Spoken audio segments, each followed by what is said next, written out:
네, 오늘 말씀의 제목은 ECCECORMEUM입니다. 이게 뭘까요? 네, 이게 뭔가 생각하실 수 있으시겠는데요. 읽는 것은 이렇게 읽습니다. 에케꼬르메움입니다. 에케꼬르메움. 그래서 뭐가 맵냐고 라고 생각하실지 모르겠지만 좀 이따 이 뜻은 말씀드리도록 하겠습니다. 일전에 아산병원 주변을 지날 일이 있었습니다. 근데 그때가 점심시간이어서 이 점심을 먹고 사람들이 밖에 나와 있었습니다. 근데 상당수의 의사분들도 밖에서 3, 4, 5 모여서 서로 담소를 나누는 것을 볼 수 있었습니다. 의사들은 우리가 쉽게 알 수 있잖아요. 이렇게 하늘색 가운에 하얀 가운 입으면 대부분 의사 아니겠습니까? 그래서 의사들이 3, 4, 5 모여서 대화를 하고 있는데 저의 눈길이 머무는 곳이 있었는데 바로 의사들이 3, 3, 5, 한 5, 6명 모인 것 같아요. 담배를 피면서 대화를 하고 있는 것입니다. 네. 의사들이 담배가 몸에 해롭다는 것을 모르고 그렇게 피웠을까요? 네, 놀라운 것은 거기에는 여성 의사도 담배를 피고 있었다는 것입니다. 그거를 보면서 우리의 신앙도 이와 같을 수 있겠구나라는 것을 생각을 했어요. 신앙생활을 하다 보면은 아마 한 번쯤은 이런 생각을 해보신 적이 있으실 것입니다. 내 신앙은 왜 이 모양 이 꼴인가? 내 마음은 참으로 악하기 그지없구나 라는 이러한 마음이죠. 예레미야 선지자도 성경에서 말씀하길 이렇게 말했죠. 만물보다 거짓되고 심히 부패한 것은 사람의 마음이라. 사실 이러한 느낌, 내 마음이 참으로 악하구나, 참 내 신앙생활이 형편없구나 라는 이러한 마음은 신앙생활을 열심히 하려고 하는 사람들에게 있는 것입니다. 교회만 나와도 감지덕지 해야지 라고 하시는 분들한테는 이러한 느낌이 사실 거의 없을 것 같아요. 우리가 잘 아는 종교개혁자인 마틴 루터가 그의 사제 시절에 그는 매일매일 고해소의 그 문을 열리는 작은 죄에도 그토록 괴로워했던 시인의 그 인물이 오늘 본문에서 말하고 있습니다. 바로 24절, 오늘 우리가 거하지 수악한 죄를 알게 되어서 허우적거리고 있구나 라고 바울은 자신을 보며 괴로워하고 있는 것입니다. 그 결과 21절 같이 한번 읽어보겠습니다. 그러므로 내가 한 법을 깨달았노니 곧 선을 행하기 원하는 나에게 악이 함께 있는 것이로다. 아멘. 바울은 새 사람이 되었습니다. 그러나 그 새 사람이 된 자신 속에 죄의 본성이 여전히 남아서 자신을 죄의 수렁 속으로 끄집어내는 그 자신의 비천함, 자신의 추악함을 보고 있었던 것이죠. 우리는 혹여 이렇게 생각할 수도 있습니다. 예수님을 믿어 새 사람이 되었으면 죄가 없는 거야. 하지만 성경에서는 그 어디도 새 사람이 된 사람이 죄가 없는 사람이라고는 말하지 않습니다. 새 사람이 되었다는 것은 하나님의 자녀가 되었다는 신분적 변화를 우리에게 말씀하고 있습니다. 그러므로 우리는 하나님의 자녀로서 옛 죄의 본성과 싸워 나가는 것이 바로 새 사람의 일이라고 성경은 우리에게 말씀하고 있는 것이죠. 15절에 보면 바울은 이렇게 말하고 있습니다. 곧 원하는 이것은 행하지 아니하고 도리어 미워하는 그것을 행함이라. 새 사람이 되어 하나님의 자녀로서 하나님의 말씀에 순종하고 살고 싶은데 여전히 나의 속사람은, 죄의 본성은 여전히 나를 죄악 가운데로, 죄의 길로 인도하고 있구나. 그것을 바울은 괴로워하는 것이죠. 23절에서 바울은 이렇게 말하고 있습니다. 함께 읽어보겠습니다. 내 지체 속에서 다른 한 법이 내 마음의 법과 싸워 내 지체 속에 있는 죄의 법 아래로 나를 사로잡아 오는 것을 보는도다. 아멘. 여기서 바울은 생명의 법과 사망의 법, 하나님의 법과 죄의 법을 대조하면서 말하고 있습니다. 자신의 거듭난 새 사람은 생명의 법, 하나님의 법을 따르고 싶어 하는데 여전히 자신 안에 있는 죄의 본성, 옛 자아는 사망의 법, 죄의 법을 쫓아 살아가고 싶어 하는 그 모습 가운데 있음을 바울은 보고 있었던 것이죠. 그래서 바울은 오늘 본문 24절에서 다음과 같이 말했던 것입니다. 오라 나는 비참한 사람이로다. 이 사망의 몸에서 누가 나를 건져내랴 라고 말이죠. 그러나 이것은 좋은 것입니다. 왜냐하면 갈등이 있다는 것은 살아있다는 증거이기 때문이지요.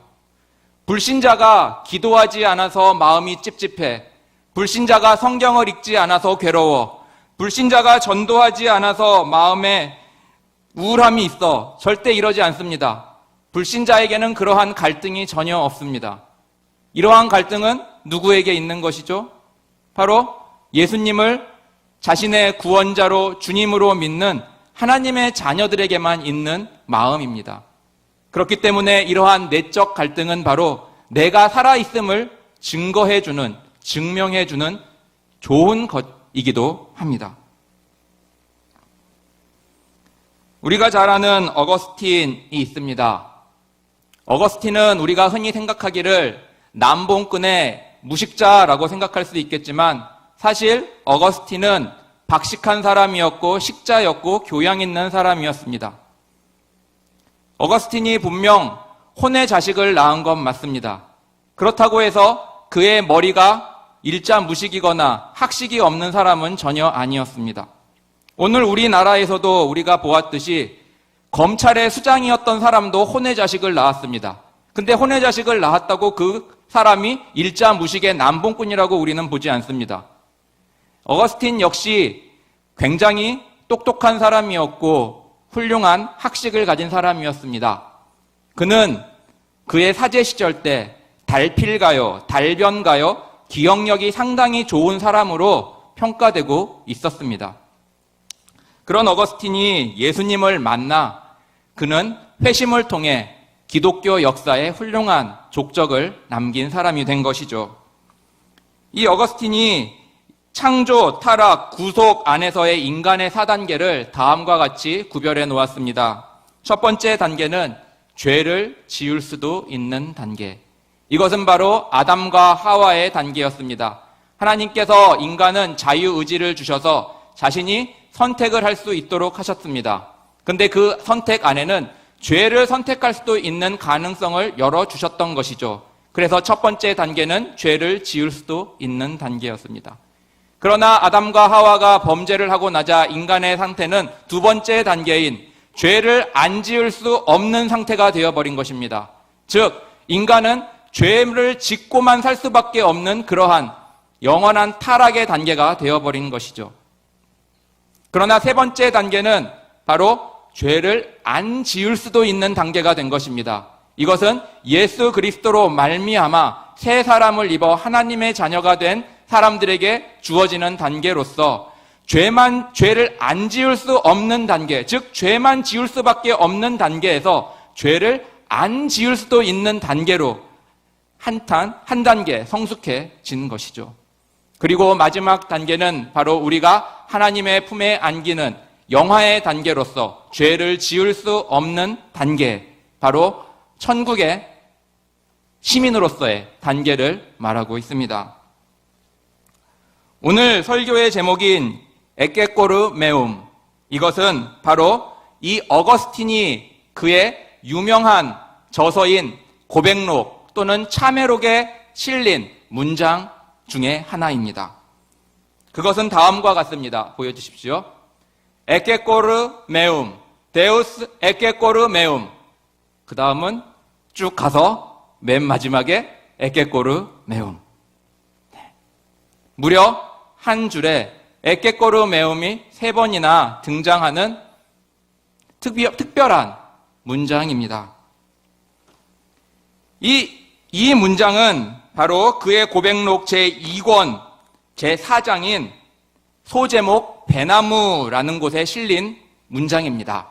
이 배나무라는 것은 바로 선악과를 뜻하고 있습니다. 우리는 선악과 그러면은 사과를 떠올립니다. 그러나 어거스틴이 살았던 그 시대의 그 당시의 사람들은 선악과 하면은 배나무를 떠올렸어요. 우리가 생각하는 배는 갈색에 탐스럽고 튼실한 그러한 열매지만 서양의 배는 조롱박 같은 요렇게 생긴 푸르스름한 녹색빛을 띠는 그러한 배입니다. 어거스틴은 이 소제목인 배나무에서 아담과 하와는 하나님의 것을 도둑질했다라는 그 의미를 담아 다음과 같이 쓰고 있습니다. 보여주십시오. 제가 읽을 테니 천천히 보시면 되겠습니다. 포도밭 근처에 배나무가 있었는데 열매가 주렁주렁 달려 있었다. 그걸 보니 구미가 당겼다. 열매는 색깔도 별로였고 맛도 없어 보였다. 그러나 나는 도둑질을 했다. 굶주림 때문도 아니고 가난 때문도 아니었다. 바르게 행동하는 것에 실증이 났고 금지된 것을 하고 싶어하는 갈망 때문이었다. 그래서 나는 그것을 훔쳤다. 나는 그것을 이미 충분히 가지고 있었고 그보다 더 좋은 것들도 가지고 있었다.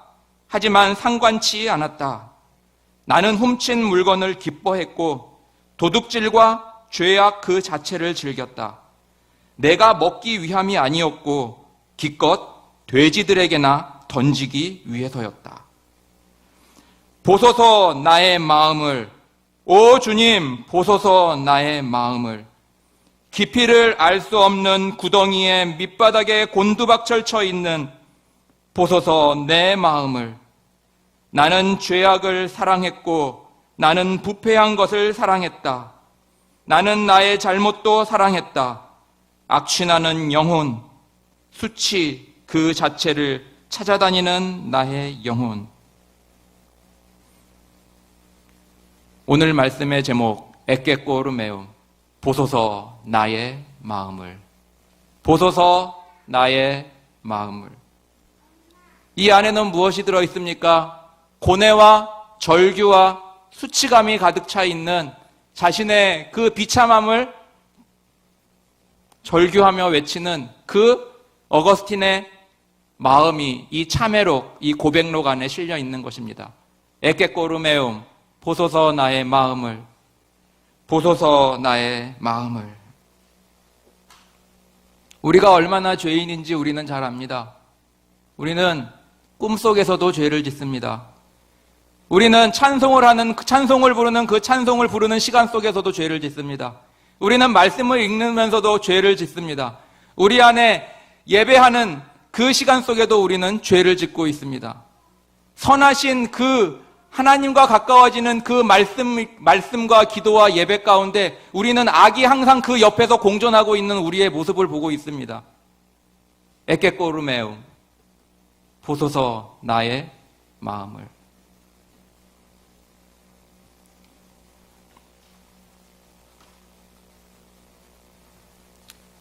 그러나 바울은 보소서 나의 마음을, 오라 나는 비참한 사람이로다 해서 끝을 내지 않습니다.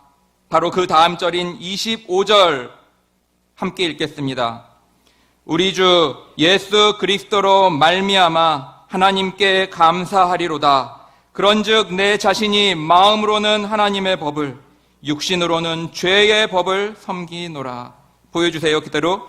여기서 바울은 뭐라고 말씀하고 있습니까? 우리 주 예수 그리스도로 말미암아 하나님께 감사하리로다 라고 하고 있습니다. 바로 구원자이신, 나를 구원하시는 구원의 은혜에 대한, 구원을 주시는 주님에 대한 감사를 바울은 외치고 있는 것입니다. 구원은 내 힘으로 되는 것이 아님을 바울은 감사하고 있는 것이죠.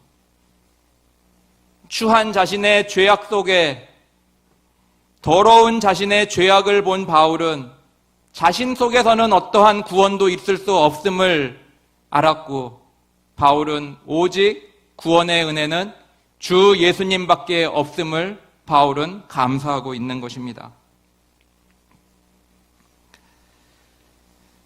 바울은 우리에게 내 안에 생명의 법과 사망의 법이 공존하고 있으며 내 안에 하나님의 법과 죄의 법이 공존하고 있음을 말하고 있습니다.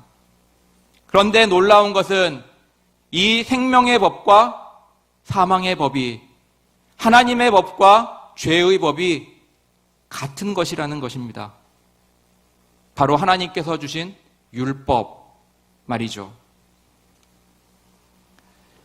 하이델베르크 교리문답에는 다음과 같은 문답이 있습니다. 113문은 다음과 같습니다. 제10계명에서 하나님께서 원하시는 것은 무엇입니까? 하나님께서 왜 우리에게 10계명을 주셨고 그 10계명에서 우리에게 원하시는 것은 무엇이냐라는 것입니다. 그에 대한 답은 다음과 같습니다. 하나님의 계명 어느 하나에라도 어긋나는 지극히 작은 욕망이나 생각을 조금도 마음에 품지 않는 것이요, 언제든지 우리 마음을 다하여 모든 죄를 미워하고 모든 의를 좋아하는 것입니다. 라고요. 하나님께서 십계명을 주셨는데 그 십계명을 통해서 우리에게 원하시는 것은 바로 우리가 이 십계명을 보며 마음에 악한 욕망, 작은 죄라도 조금이라도 마음에 품지 않는 것, 그리고 우리 마음을 다하여 모든 죄를 미워하고 모든 의를 좋아하기를 원하시는 하나님의 마음이 그 안에 담겨 있다는 것이죠. 그 다음 문장인 114문은 다음과 같이 묻고 있습니다. 그런데 하나님께서는 하나님께 돌아온 사람을 말하고 있죠. 사람이 이 계명들을 완전히 지킬 수 있습니까? 하나님께 돌아온 사람이 이 계명들을 지킬 수 있냐라고 묻고 있습니다. 그에 대한 답은 이렇게 말하고 있습니다. 아닙니다. 가장 거룩한 사람이라도 이 세상에 살 동안에는 이러한 순종을 겨우 시작했을 뿐입니다. 그러나 그들은 굳은 결심으로 하나님의 일부 계명만이 아니라 모든 계명을 따라 살기 시작합니다. 거듭난 사람, 하나님의 자녀가 되었다고 하나님의 이 십계명을 완전히 지킬 수 있냐? 없다라는 겁니다. 이 세상에 가장 거룩한 사람이라 할지라도 지킬 수 없다라는 것입니다. 단지 겨우 시작했을 뿐이라는 말하고 있습니다. 그러자 115문에서 이렇게 묻고 있습니다.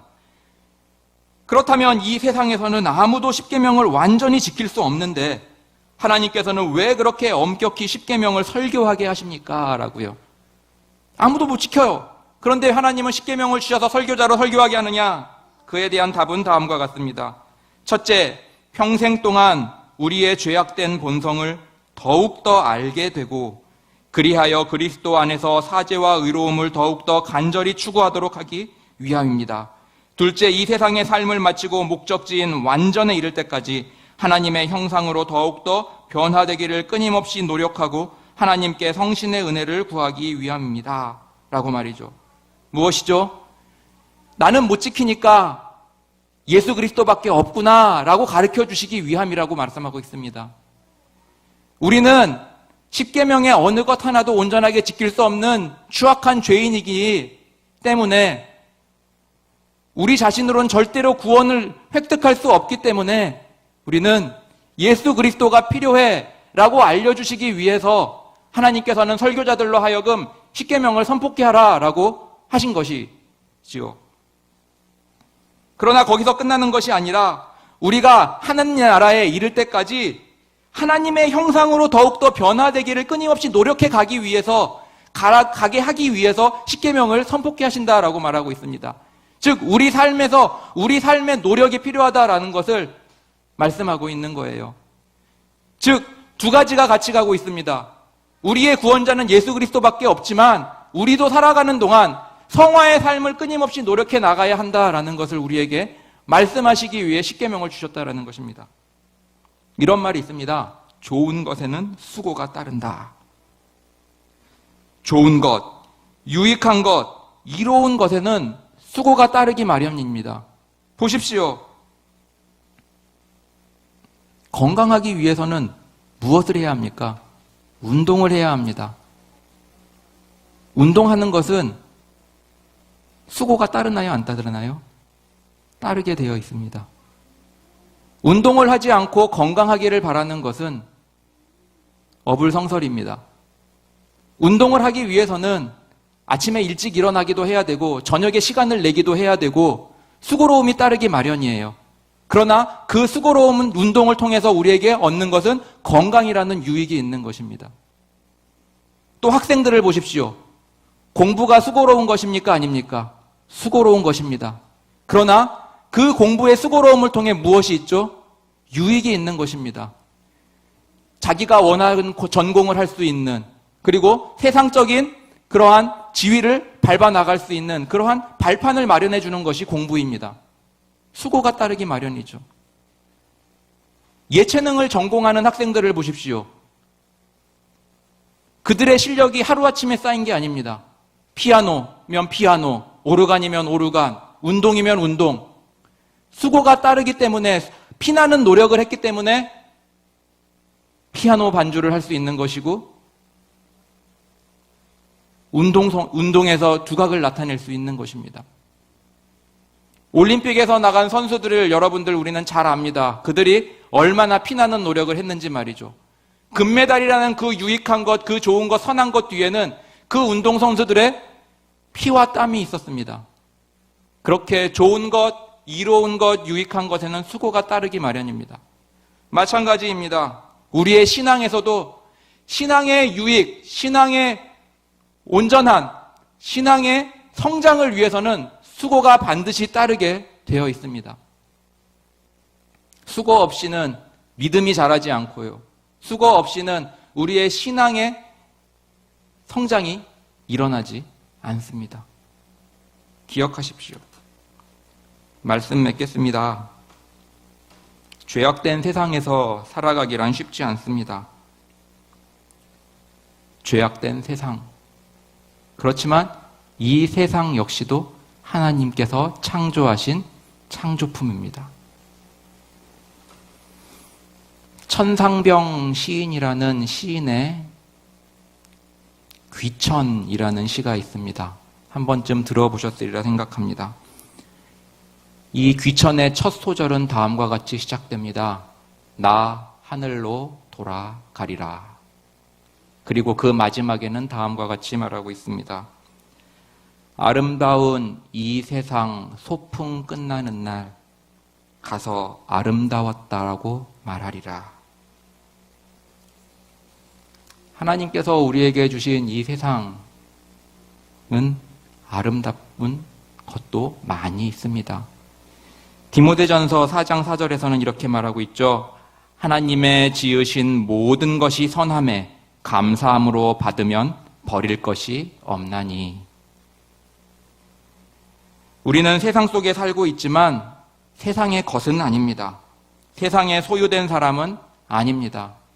하나님께서 우리에게 주신 이 세상은 우리가 어쩌면 소풍처럼 하나님께서 주신 아름다운 것에 감사하며 그것을 즐기며 그것에 감사함으로 살아가는 이 우리의 인생이 될지 모릅니다. 하지만 우리는 언젠가는 돌아갈 본향이 있는 것이죠. 그 본향을 돌아갈 동안 우리에게 주어진 것은 하나님 앞에 감사함으로 받아 그것을 누리며 사는 것입니다. 그러나 기억하십시오. 우리는 세상 안에 있지만 결코 세상에 속한 사람이 아니라는 것을 말이죠. 산상수훈의 팔복이라는 말씀이 있습니다. 바로 예수님의 가르침입니다. 이 팔복의 첫 번째 가르침이 무엇인가요? 바로 심령이 가난한 자는 복이 있나니 천국이 저희 것이미요 입니다. 누가복음에서는 이렇게 말하고 있습니다. 가난한 사람은 복이 있나니 천국이 저희 것이니라. 가난한 사람은 가난에 받기 때문에 심령이 가난한 사람이라고 그 말을 들으면 체감이 확 올기 때문에 어쩌면 가난한 사람은 복이 있나니라고 누가는 말했을지 모릅니다. 이런 말이 있습니다. 부자는 몸에 옷을 맞추고 가난한 사람은 옷에 몸을 맞춘다라고요. 이 말에 통찰력이 있습니다. 우리 신앙을 볼까요? 심령이 부한 사람은 성경을 자기한테 맞춥니다. 심령이 부유한 사람은 하나님의 말씀을 자기의 형편과 자기의 상황에 맞춰요. 그러나 가난한 자는 옷에 자신을 맞추듯이 심령이 가난한 자는 말씀에 자기 자신을 맞춥니다.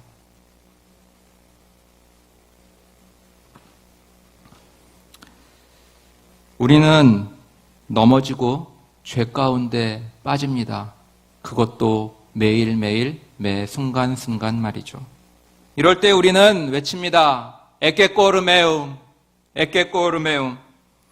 보소서 나의 마음을.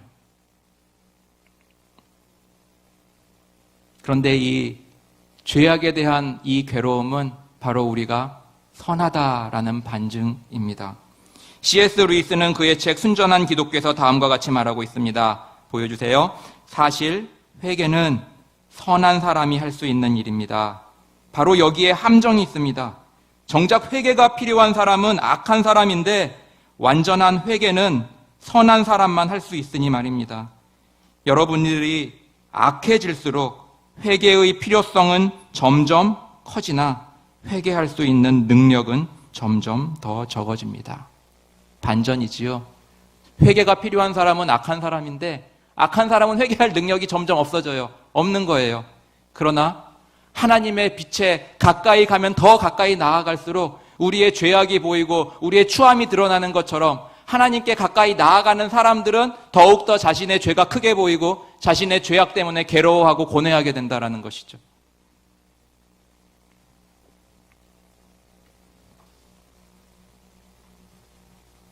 우리는 어떻게 해야 할까요? 매일매일 주님의 은혜를 구해야 합니다. 주님을 의지해야 합니다. 그것이 바로 우리가 해 나가야 한 우리 인생 신앙의 여정의 우리의 몫입니다. C.S. 루이스는 이렇게 말했습니다. 보여주세요. 하나님을 의지하고 사는 것은 매일매일 다시 시작해야 되는 일이다. 마치 전에 한 번도 하나님을 의지하고 살지 않은 것처럼 말이다. 어제 우리가 하나님 의지했다고 우리가 하나님의 사람으로서 오늘을 살아갈 수 있다는 보장이 없는 거예요.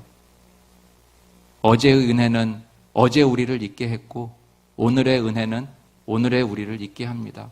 어제 하나님을 의지했던 것은 어제의 삶을 우리가 가능케 했던 것이고 오늘의 삶을 살아가기 위해서는 오늘도 하나님을 의지하며 살아가는 것이 바로 우리의 신앙이 되어야 한다고 말하고 있는 것입니다. 우리의 매일의 삶 속에서 이처럼 주님의 은혜를 구하며 매일매일 주님을 의지하며 순종의 길을 걸어가는 우리 모든 우이제일교회 성도님들 되시기를 주님의 이름으로 축원합니다. 아멘.